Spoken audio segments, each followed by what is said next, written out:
পুনৰবাৰ স্বাগতম জনাইছোঁ মোৰ এটি নতুন মিনি ব্লগ লৈ। আৰু বৰষুণ পৰি আছে যে মাতটো ভালদৰে শুনি নাপাব। আৰু আপোনালোকে যিহেতু ভিডিঅ'টো চাবলৈ আৰম্ভ কৰিছে, ভিডিঅ'টো শেষলৈকে চাব আৰু লাইক এটা কৰি থ'বলৈ ভাল লাগে আৰু ভিডিঅ'বিলাক বনাবলৈ। আৰু আজি আপোনালোকৰ মাজলৈ এটা মস্ত টিপছ লৈ আহিছোঁ। যিসকলে ৰুটি পৰঠা আৰু পুৰি খাই ভাল পায় তেওঁলোকৰ কাৰণে এই টিপছটো খুব সোনকালে কাম কৰিব।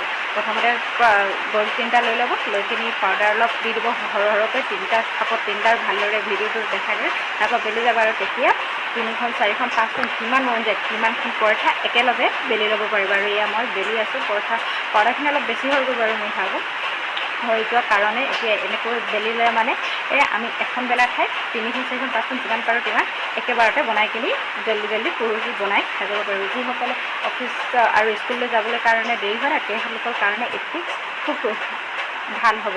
এনেকৈ কৰি পেলাই 3-4খন বনাই কিনি পৰঠা বনাই ল'ব পাৰিব। যিহেতু মই পৰঠা বনাই আছোঁ